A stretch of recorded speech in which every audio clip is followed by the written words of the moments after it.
নমস্কার বন্ধুরা, Bangla study hub চ্যানেলে আবারও তোমাদের সবাইকে স্বাগত। আজকে আমরা দেখব পশ্চিমবঙ্গ উচ্চ মাধ্যমিক শিক্ষা সংসদের নতুন সেমেস্টার পদ্ধতি অনুযায়ী একাদশ শ্রেণীর ভূগোলের প্রথম সেমেস্টারের প্রথম অধ্যায় শাস্ত্র হিসাবে ভূগোল থেকে অতি গুরুত্বপূর্ণ 50টি এমসিকিউ। তাহলে দেরি না করে আজকের ক্লাস আমরা শুরু করা যাক।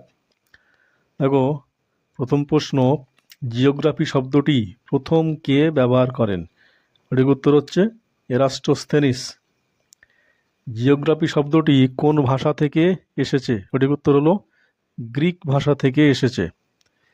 গ্রিক শব্দ জিও কথাটির অর্থ কি? সঠিক উত্তর হলো পৃথিবী। গ্রিক শব্দ গ্রাফিয়া কথাটির অর্থ কি? সঠিক উত্তর হলো বর্ণনা বা লিপি। কাকে ভূগোলের জনক বলা হয় বা ফাদার অফ জিওগ্রাফি? সঠিক উত্তর হলো কার্ল হেকেটিয়াস। আধুনিক ভূগোলের প্রতিষ্ঠাতা বা জনক কারা? সঠিক উত্তর হলো হামবোল্ট ও কার্ল রিটার। কসমস গ্রন্থটি কার রচনা? সঠিক উত্তর হলো আলেকজান্ডার ফন হামবোল্ট। এরডু কুন্ডে বিখ্যাত গ্রন্থটি কে রচনা করেন? সঠিক উত্তর হলো কার্ল রিটার। ভূগোল হলো পৃথিবী পৃষ্ঠের বৈচিত্র্যের সঠিক সুবিন্যস্ত যুক্তিসঙ্গত বর্ণনা। এই উক্তিটি কার? সঠিক উত্তর হলো রিচার্ড হাডসন। প্রণালীবদ্ধ ভূগোলের বা সিস্টেমেটিক জিওগ্রাফির জনক কাকে বলা হয়? সঠিক উত্তর হলো আলেকজান্ডার ফন হামবোল্ট। আঞ্চলিক ভূগোলের জনক কাকে বলা হয়? সঠিক উত্তর হলো কার্ল রিটার। মানুষের বাসভূমি হিসাবে পৃথিবী বর্ণনা করাই হলো ভূগোল। এটি কার মতবাদ? সঠিক উত্তর হলো ডডলি স্ট্যাম্প। প্রিয় ছাত্রছাত্রীরা, তোমরা সমস্ত স্টাডি মেটেরিয়াল ডেসক্রিপশনে দেওয়া লিঙ্ক থেকে একদম সম্পূর্ণ ফ্রিতে পেয়ে যাবে। দেখো, পরের প্রশ্ন, ভূগোলের স্থানিক সংগঠন ধারণার প্রবক্তা কে? সঠিক উত্তর হলো পিটার হ্যাগেট। পরিবেশের সঙ্গে মানুষের সম্পর্কের ভিত্তিতে ভূগোলের কোন বাদের জন্ম হয়? সঠিক উত্তর হলো নিয়তিবাদ বা সম্ভাবনাবাদ। ভূগোলের সম্ভাবনাবাদ ধারণার জনক কে? সঠিক উত্তর হলো ভিদাল দে লা ব্লাস। নিয়তিবাদ বা পরিবেশবাদের প্রধান সমর্থক কে ছিলেন? সঠিক উত্তর হচ্ছে এলসওয়ার্থ হ্যামিল্টন। ভূগোলে নব্য নিয়তিবাদ তত্ত্বের প্রবক্তা কে? সঠিক উত্তর হচ্ছে গ্রিফিথ টেলর। উঠে দাঁড়াও এবং যাও নীতিটি কোন তত্ত্বের সঙ্গে যুক্ত? সঠিক উত্তর হলো নব্য নিয়তিবাদ। ভূগোলের প্রধান দুটি শাখা কি কি? সঠিক উত্তর হলো প্রাকৃতিক ভূগোল এবং মানবিক ভূগোল। ভূমিরূপ বিদ্যা ভূগোলের কোন শাখার অন্তর্গত? সঠিক উত্তর হলো প্রাকৃতিক ভূগোলের। সমুদ্র বিজ্ঞান ভূগোলের কোন শাখার অংশ? সঠিক উত্তর হলো প্রাকৃতিক ভূগোলের। জলবায়ুবিদ্যা বা ক্লিমেটোলজি নিচের কোনটির অন্তর্গত? সঠিক উত্তর হলো প্রাকৃতিক ভূগোলের।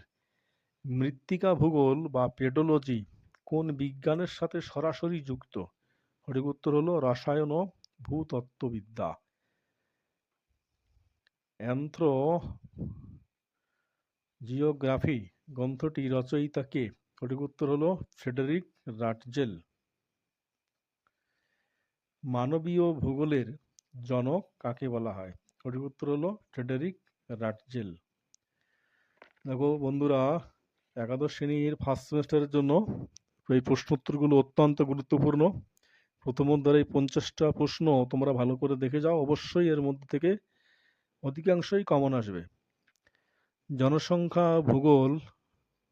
ভূগোলের কোন শাখার অন্তর্গত? সঠিক উত্তর হচ্ছে মানবীয় ভূগোল। ভূগোলের যে শাখায় মানচিত্র অঙ্কন প্রণালী নিয়ে আলোচনা করা হয় তাকে কি বলে? সঠিক উত্তর হলো কার্টোগ্রাফি বলে। জীবের ভৌগোলিক বন্টন আলোচনা করে ভূগোলের কোন শাখা? সঠিক উত্তর হলো জীব ভূগোল বা বায়োজিওগ্রাফি। উদ্ভিদ ভূগোল ও প্রাণী ভূগোলের কোন প্রধান শাখা দুটির উপশাখা? সঠিক উত্তর হচ্ছে জীব ভূগোল। সমাজবিজ্ঞানের সাথে ভূগোলের কোন শাখাটি গভীরভাবে সম্পর্কিত? এর সঠিক উত্তর হলো সামাজিক ভূগোল। রাষ্ট্রবিজ্ঞান এর সাথে সম্পর্কিত ভূগোলের শাখা কোনটি? সঠিক উত্তর হলো রাজনৈতিক ভূগোল। কোনো নির্দিষ্ট অঞ্চলের ভৌগোলিক বৈশিষ্ট্য নিয়ে সামগ্রিক আলোচনা করাকে কি বলা হয়? সঠিক উত্তর হলো আঞ্চলিক ভূগোল। ভূগোলের কোয়ান্টিটিভ রেভলিউশনস বা পরিমাণগত বিপ্লব কোন কোন দশকে শুরু হয়েছিল? সঠিক উত্তর হচ্ছে 1950-এর দশকে। ভূগোলে সংখ্যাতাত্ত্বিক বা গাণিতিক পদ্ধতির ব্যবহার বাড়াতে কোন বিপ্লব ঘটেছিল? সঠিক উত্তর হলো পরিমাণগত বিপ্লব। জিআইএস এর পূর্ণরূপ কি? সঠিক উত্তর হলো জিওগ্রাফিক ইনফরমেশন সিস্টেম। জিপিএস পূর্ণরূপ কি? সঠিক উত্তর হলো গ্লোবাল পজিশনিং সিস্টেম। দূর সংবেদন ব্যবস্থা ইংরেজি প্রতিশব্দ কি? সঠিক উত্তর হলো রিমোট সেন্সিং। ভূগোলে স্থান বা স্পেসকে কয়টি ভাগে ভাগ করা হয়? সঠিক উত্তর হলো দুটি, আপেক্ষিক ও পরম। ভূগোলে আচরণবাদী ভূগোল এর বিকাশ ঘটে কার হাত ধরে? সঠিক উত্তর হচ্ছে উইলিয়াম কার্ক। কল্যাণকামী ভূগোল এর মূল প্রবক্তা কে? সঠিক উত্তর হলো ডিএম স্মিথ। পরিবেশের ওপর মানুষের ক্ষতিকর প্রভাব এবং তার প্রতিকার ভূগোলের কোন শাখায় আলোচনা করা হয়? সঠিক উত্তর হলো পরিবেশ ভূগোলের। কালানুক্রমিক বা সময়ের সাথে সাথে কোনো অঞ্চলের পরিবর্তনের ইতিহাস ভূগোলের কোন শাখায় পড়া হয়? সঠিক উত্তর হলো ঐতিহাসিক ভূগোল। সম্পদ, কৃষি, শিল্প, বাণিজ্য ভূগোলের কোন শাখার মূল বিষয়বস্তু? সঠিক উত্তর হলো অর্থনৈতিক ভূগোল। ভূগোল হলো এমন একটি বিজ্ঞান যা পৃথিবীর ঝলক স্বর্গে দেখায়। এই কাল্পনিক উক্তিটি কার? সঠিক উত্তর হলো টলেমি। নিচের কোনটি একটি প্রাকৃতিক বিজ্ঞান ও ভূগোলের উভয় ক্ষেত্রেই আলোচনা করা হয়?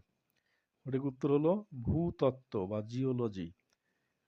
আঞ্চলিক ভূগোলের একটি উপশাখা হলো সঠিক উত্তর আঞ্চলিক পরিকল্পনা বা উন্নয়ন। কোরোলজি বা স্থানিক বন্টন বিজ্ঞান হিসাবে ভূগোলকে কে অভিহিত করেছেন? সঠিক উত্তর হলো আলফ্রেড হ্যাটনার। সম্পদ সংরক্ষণ ও সুস্থায়ী উন্নয়ন ভূগোলের কোন শাখার লক্ষ্য? সঠিক উত্তর হলো অর্থনৈতিক ও পরিবেশগত ভূগোল। ভূগোলের কোন শাখায় মানচিত্রের মাধ্যমে তথ্য উপস্থাপনা এবং কম্পিউটার প্রযুক্তির ব্যবহার করা হয়? সঠিক উত্তর হলো ব্যবহারিক বা ভূ তথ্য প্রযুক্তি ভূগোল। একটি শাস্ত্র হিসাবে ভূগোলের মূল লক্ষ্য কি? সঠিক উত্তর হলো প্রকৃতি ও মানুষের মধ্যকার পারস্পরিক সম্পর্ক, মেলবন্ধন ও স্থানিক বিকাশ। বন্ধুরা, তাহলে আজকের ক্লাস এই পর্যন্ত। তোমরা সমস্ত স্টাডি ম্যাটেরিয়াল ডিসক্রিপশনে দেওয়া লিঙ্ক থেকে একদম ফ্রিতে পেয়ে যাবে। ভিডিওটি ভালো লাগলে লাইক, কমেন্ট ও শেয়ার করো এবং এই রকম আরও ভিডিও পাওয়ার জন্য চ্যানেলটি সাবস্ক্রাইব করে রাখো।